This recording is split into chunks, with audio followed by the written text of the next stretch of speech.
Gravity और weight, gravity अथवा weight भनेको चाहिँ के हो त? आजको यस कक्षामा हामीले ग्राभिटी र वेट सम्बन्धी धेरै कुराहरू पढ्नेछौँ। आजको कार्यक्रममा हामी सुरु गर्छौँ।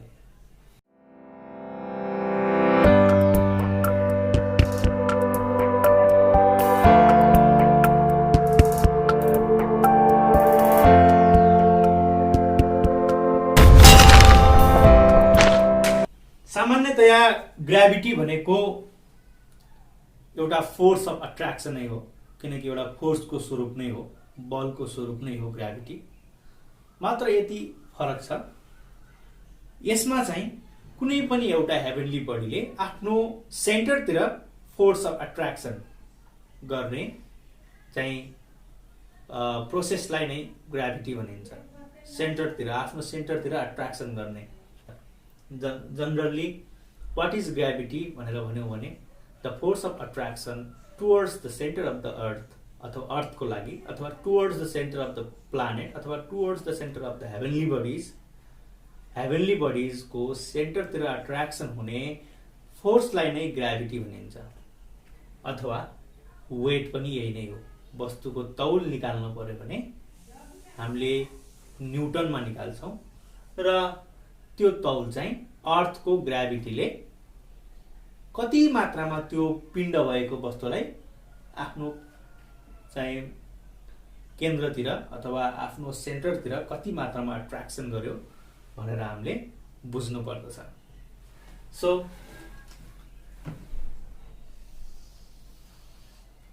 यो पृथ्वी भयो र मानौ पृथ्वीमाथि उभिएको कुनै एउटा व्यक्ति, पृथ्वीमा सतहमा उभिएको व्यक्तिमा चाहिँ पर्ने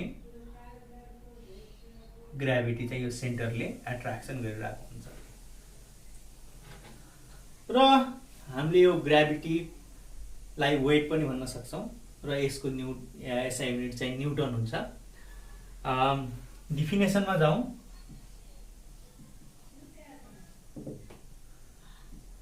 The force of attraction towards the center of heavenly bodies, larger heavenly bodies,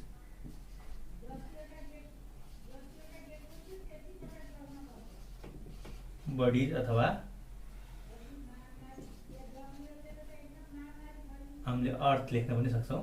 यसमा हामीले अर्थकै लागि ग्राभिटीको लागि पढिरहेछौँ। अर्थ लेख्दा राम्रो। Centre of the earth is called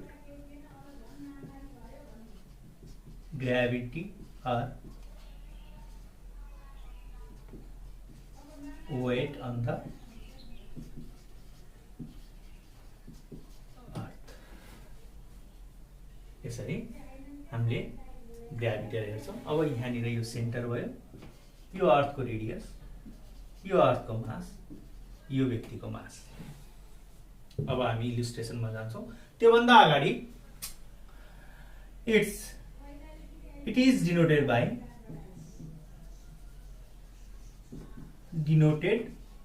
by W अथवा F फोर्सले नै, अनि its SI unit is Newton अथवा N, र CGS युनिट चाहिँ डाइन भइहाल्यो। यो मैले पहिला पनि धेरै पटक लेखिसकेको छु र यसमा म्याथमेटिकल्ली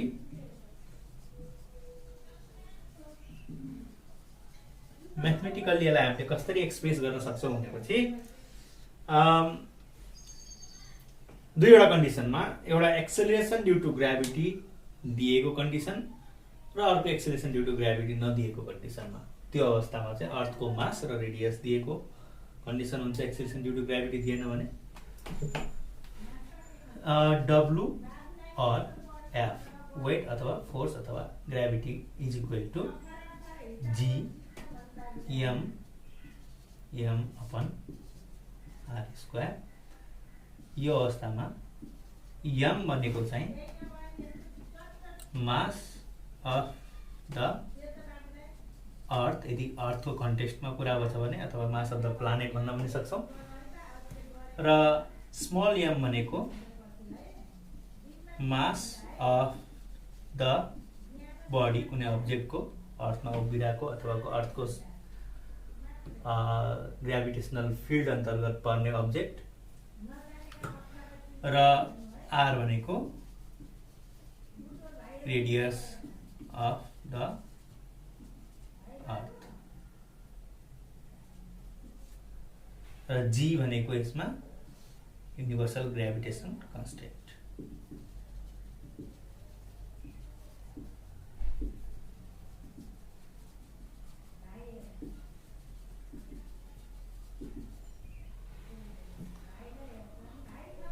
अब अर्को एफ भनेको अथवा डब्लु भनेको एम जी पनि हुन्छ। एउटा यो, अर्को M G.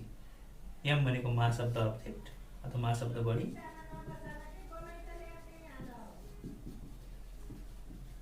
Mass of the body. G भनेको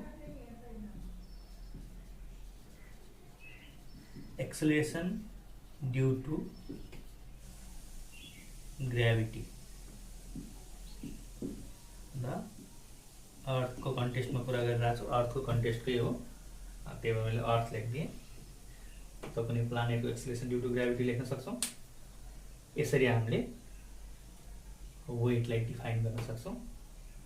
अब वेट चाहिँ भेरिएबल हुन्छ अथवा ग्राभिटी चाहिँ प्लेस अनुसार भेरिएबल हुन्छ। किन त भन्ने कुरा पनि आउँछ, किनकि ग्राभिटी पहिलो कुरा अथवा वेट पहिलो कुरा एक्सेलरेसन ड्यू टु ग्राभिटीसँग रिलेसन राख्ने भयो, अथवा रेडियस अफ द अर्थसँग रिलेसन राख्ने भयो। भनेपछि कस्तो रिलेसन राख्छ त भन्दा, यदि रेडियस सँग इन्भर्सली यदि रेडियस धेरै भयो भने तपाईको ग्राभिटी अथवा वेट त्यो कम हुँदै जान्छ। यदि रेडियस थोरै भयो भने ग्राभिटी अथवा वेट त्यो बढ्दै जान्छ। र त्यो बेलामा मास कन्स्टेन्ट भएको कन्डिसनमा यदि मास बढ्यो भने माससँग चाहिँ डाइरेक्टली प्रोपोर्सनल हुन्छ। मास बढ्यो भने दुवै अब्जेक्टको अथवा अर्थको मास र अब्जेक्टको मास बढ्यो भने चाहिँ त्यो अवस्थामा वेट पनि बढ्छ। र यदि त्यो बेलामा रेडियस कन्स्टेन्ट भयो भने, अथवा acceleration due to gravity varies from place to place पनि हुन्छ। यदि एफ वेट भेराइज हुन्छ भन्नुको मतलब, यदि acceleration due to gravity varies हुन्छ भने वेट पनि automatically varies from place to place हुने भयो। हामीले यसरी चाहिँ यसलाई गर्न सक्छौँ। र अब हामी जाउँ यसलाई प्रुभ गर्नतिर। W or F is equal to GMM upon R square. अब ग्राभिटी र वेट, ग्राभिटी अथवा weight GMM upon R square चाहिँ न्युटन्स ल अफ ग्राभिटेसन अन्तर्गत पर्ने नै एउटा इक्वेसन हो। यसलाई अब हामीले कसरी गरौँ त भन्दाखेरि, जुन दुईवटा अब्जेक्ट छन्, दुईवटा अब्जेक्टमा एउटा ठुलो अब्जेक्ट र एउटा सानो अब्जेक्ट।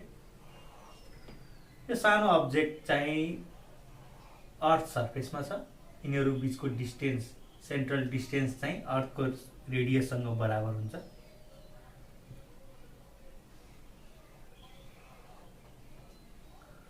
र यो आर, अनि यो चाहिँ ठुलो एम, यसको मास, यो यसको मास चाहिँ सानो am.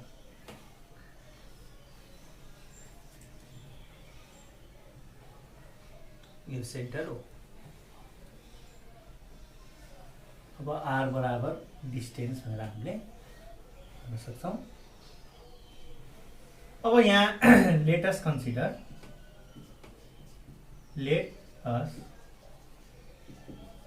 consider mass of a body M is standing on the surface of the earth अथवा surface of the earth भनौँ, and M be the mass of the earth and R be the distance between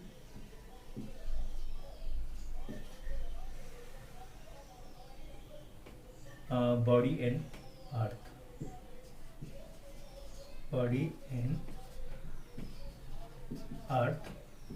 that is radius of the earth. Now according to the Newton's law of gravitational force, according to the Newton's law of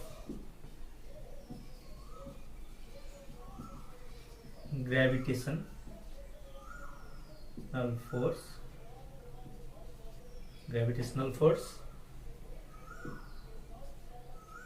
F is equal to G m1 m2 upon d square अथवा W is equal to G m1 भनेको हाम्रो ठुलो अर्थ भनौँ, m2 भनेको mass of the body, d को ठाउँमा distance भनेको के छ त रेडियसको स्क्वायर, यहाँ W is equal to F हुन्छ। यसरी हामीले सिन्स राखेर यसलाई सल्भ गर्न सक्छौँ। यदि हामीले मास अफ द बडीलाई कन्स्टेन्ट राख्ने हो भने if m is kept constant then W is proportional to G अथवा यो G चाहिँ हाम्रो कन्स्टेन्टै हुन्छ, युनिभर्सल ग्रेभिटेसन कन्स्टेन्ट भयो भने G m upon r square भनेपछि W चाहिँ मास अफ द अर्थ सँग डाइरेक्टली प्रोपोर्सनल अथवा मास अफ द प्लानेट सँग डाइरेक्टली प्रोपोर्सनल र रेडियस सँग इन्भर्सली प्रोपोर्सनल हुने रहेछ, रेडियसको स्क्वायर सँग इन्भर्सली प्रोपोर्सनल हुने रहेछ भन्ने कुरा हामीले बुझ्छौँ। यसरी हामीले वेट पनि ग्रेभिटेसनल फोर्स अन्तर्गत पर्ने एउटा तत्त्व रहेछ, जसलाई त्यही अन्तर्गत त्यही तरिकाले हामीले निकाल्न सक्ने रहेछौँ। यहाँ हेर्नुहोस्, मास अफ द बडी र मास अफ द अर्थ, अनि यी दुईवटा बडिजका मासहरू र जुन मास अफ द बडी चाहिँ अर्थकै सर्फेसमा स्ट्यान्ड भइरहेको छ, अर्थकै सर्फेसमा छ भने मास अफ द बडी र मास अफ द अर्थको डिस्टेन्स चाहिँ रेडियससँग, अर्थको रेडियससँग बराबर नै भएको हुनाले हामीले डी को ठाउँमा आर राख्यौँ। अब यहाँ radius of the earth R भइसकेपछि अब हामीले Newton's law of gravitational force F is equal to G m1 m2 upon D square राख्यौँ भने के हुने भयो त भन्दाखेरि m1 हामीले अर्थको मासलाई राख्यौँ, m2 भनेको मास अफ द बडीले राख्यौँ, डी भनेको डिस्टेन्सको ठाउँमा आर राख्यौँ, आर स्क्वायर र W राख्यौँ एफ को ठाउँमा। किनकि फोर्स दुईटैमा उत्पन्न हुने फोर्सकै कुरा भइरहेछ भने वेट र फोर्स इक्वल हुन्छ र यसरी हामीले यसलाई सल्भ गर्न सक्छौं। र यदि हामीले मास अफ द अब्जेक्टलाई कन्स्टेन्ट राख्ने हो भने W is proportional to m upon r square, जहाँ W चाहिँ directly proportional to mass of the earth हैन अथवा प्लानेट कुनै, र W is inversely proportional to square of the radius of the earth अथवा अरु कुनै प्लानेटको रेडियस हो। यसरी हामीले सल्भ गर्न सक्छौं यसलाई। तपाईहरुलाई के यसमा जिज्ञासा अझै छ भने सोध्न सक्नुहुन्छ र कमेन्ट बक्समा गएर कमेन्ट गर्न सक्नुहुन्छ। नेक्स्ट टपिक छ effects of gravity. Effects of ग्राभिटीमा चाहिँ गुरुत्व बलको असर अथवा तौलको असर अथवा गुरुत्व बलको असर। हामीले जनरली अर्थको ग्राभिटीको बारेमा कुरा गर्ने हो भने अर्थको ग्राभिटीमा अथवा अर्थको ग्राभिटीले कस्तो खालको इफेक्ट पारेको छ त, what kind of effect has been seen, we are हैन feelings due to the gravity of the earth. That first points gives we are able to stand up, run and perform other activities due to the gravity of the earth. हामी ग्राभिटीले गर्दाखेरि उभिन सकेका छौं। मैले यो बारेमा gravitational फोर्सको कन्सिक्वेन्सेसमै यसको बारेमा कम्प्लिट क्लास दिइसकेको छु। तैपनि again I am going to give same points regarding the gravity.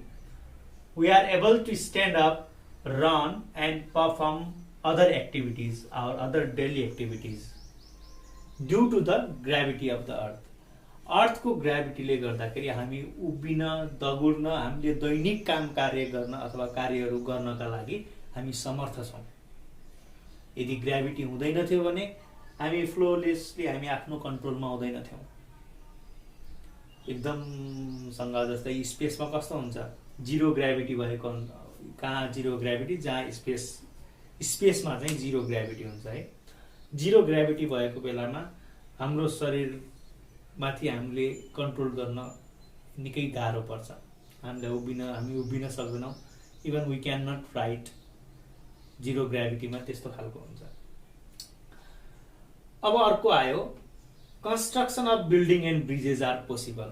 अब यदि ग्राभिटी नै हुन्थेन भने त बनाएको घर पनि उडेका हुन्थे घरहरू। भनेपछि राख्ने ब्रिक्स पनि राख्नलाई त्यो ठाउँ हुन्थेन भने पोसिबलै हुन्थेन। नर्मल्ली तपाईले बिना ग्राभिटी यो पोसिबल हुन्न भन्ने कुरा बुझ्नु पर्यो। ग्राभिटीले गर्दाखेरि त्यसमा एट्र्याक्सन हुन्छ, एट्र्याक्सनले गर्दा एउटा स्टेट एउटा लेभलमा फिक्स्ड भएर बस्न सक्छ। So that's why construction of building and bridges are possible due to the gravity of the earth. There will be no atmosphere around the earth in the absence of gravity of the अर्थ।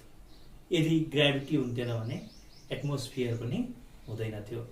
तपाईले देख्न सक्नुहुन्छ यदि gravity नभएको अवस्थामा atmosphere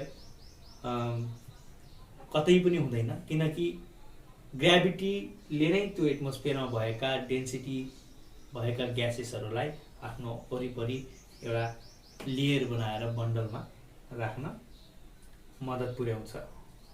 अर्को छ if a body thrown upward its motion is opposed by gravity of the earth. Oppose भनेको जस्तै त्यसलाई त्यसले उल्टो दिशातिर आफूले एट्र्याक्ट गर्छ। जस्तै मैले कुनै अब्जेक्टलाई मैले माथि फाले र त्यो केही माथिसम्म पुग्छ र त्यो पुगिसकेपछि त्यसलाई अपोज गर्छ केले, हाम्रो अर्थको ग्राभिटीले। अनि फेरि तल अर्थको ग्राभिटीले गर्दाखेरि अर्थ सर्फेसतिरै खस्छ र यो एट्र्याक्सन अर्थको सेन्टरबाट हुन्छ र सेन्टरमा चाहिँ अर्थको ग्राभिटी अथवा अर्थको ग्राभिटी जिरो हुन्छ भ्यालु, किनकि त्यहाँ एक्सिलेरेसन ड्यू टु ग्राभिटी नै जिरो हुन्छ। त्यो हामी फेरि आउँछ हाम्रो टपिकमा यसपछिको। नेक्स्ट छ tides occur by the gravity of the moon and on the ocean water. यो मैले कन्सिक्वेन्सेस अफ ग्राभिटेसनल फोर्समा पनि भनिसकेको छु कसरी हुन्छ भन्ने फुल डिटेल भिडियो छ यसको बारेमा, तपाईले गएर हेर्नुहुन्छ। डिस्क्रिप्सन बक्समा म त्यो भिडियोको लिङ्क पनि राखिदिन्छु, नभए यो आई बटनमा तपाईँले त्यो भिडियोको लिङ्क हेर्न सक्नुहुनेछ। Variation on weight or gravity. ग्राभिटीमा कतिखेर चाहिँ भेरिएसन आउँछ अथवा भिन्नता आउँछ भन्दाखेरि यहाँ हेर्नुहोस्, यदि कुनै पनि अब्जेक्ट पृथ्वीको सतहमा नउभिएर त्यो केही माथि, सतहभन्दा केही हाइट माथि उभिएको खण्डमा अथवा माथि रहेको खण्डमा त्यो वस्तु भनौँ सतहभन्दा केही हाइट माथि बसेको खण्डमा त्यो बेलामा चाहिँ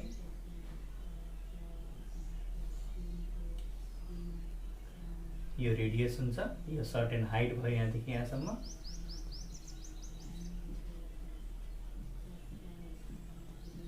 र यो मास यो यहाँ केही समस्या छैन यसमा। W और F is equal to G M upon R plus H को स्क्वायर। R को यहाँ त्यतिखेरसम्म रेडियस मात्र थियो, अब रेडियस र हाइट भन्दा माथि छ, त्यही भएर रेडियस प्लस जति हाइटमा छ त्यो हाइट अनि त्यसको स्क्वायर। यो एउटा भेरिएसन हुन्छ। आउनुहोस् अब एउटा न्युमेरिकल गरौँ। अब एउटा न्युमेरिकल यही ग्राभिटीलाई आधार मानेर यसमा यही फर्मुला लाग्ने, G M upon R square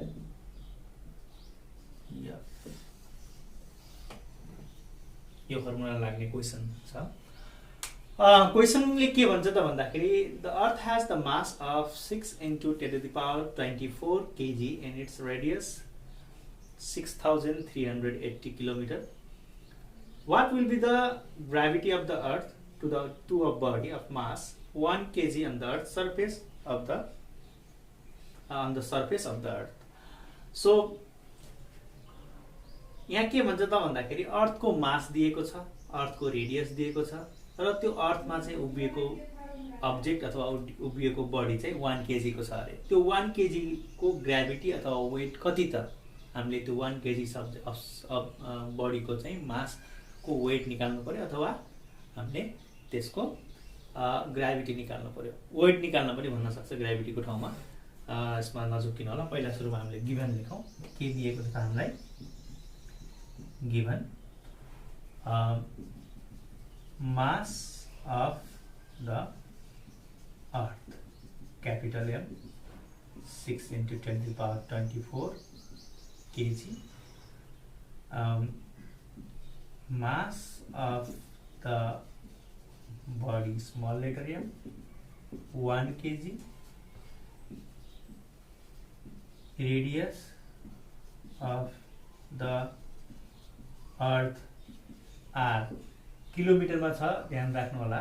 numerical गर्दाखेरि यो किलोमिटरलाई हामीले मिटरमा चेन्ज गर्नुपर्छ, किनकि एसआई युनिटमा हामीले सल्भ गर्नुपर्छ। So that's why we should have to convert the kilometre into the metre. So 6380 km छ भने यसलाई 6380 अनि फेरि 3टा 0 थप्दियौँ, 2 3टा 0 मिटर, अथवा यसलाई साइन्टिफिक नोटेसनमा 6.38 इन्टु पोइन्ट कहाँबाट राख्यौँ? यहाँबाट 1 2 3 4 5 6 10 to the power 6 मिटर यो भयो। अब हामीले जी को भ्यालु चाहिँ के राख्नुपर्छ त भन्दाखेरि 6.67 into 10 to the power -11 newton metre square per KG square, र फोर्स अथवा weight gravity is equal to what? We know that, अब हामीलाई थाहा छ, we know that F is equal to G M upon R square। 6.67 into value राखौँ, G को value 6.67 into 10 to the power -11 into 6 into 10 to the power 24 into mass 1 kg छ सानो m। अब radius चाहिँ हाम्रो are 6.38 into 10 to the power 6 को 6.67 into 6 into 1 गर्दा 40.02 into 10 to the power यो -11 plus 24 अपन यसलाई सल्भ गर्दा यसको स्क्वायर 6.38 को स्क्वायर 40.7 into 10 power 6 को स्क्वायर भनेको 10 को पावर 12 अब यहाँ सल्भ गर्दाखेरि 40.02 into 10 को पावर 13 अपन यो 12 माथि जाँदाखेरि -12 अपन 40.7 यो गर्दाखेरि चाहिँ 9.8 न्युटन फोर्स आउँछ क्याल्कुलेटरबाट सल्भ गर्दाखेरि। यसरी हामीले ग्राभिटी अथवा वेट निकाल्न सक्छौं जुन 1 kg अब्जेक्ट अथवा 1 kg बडीको चाहिँ त्यो अर्थ सर्फेसमा ग्राभिटी 9.8 न्युटन हुँदैछ।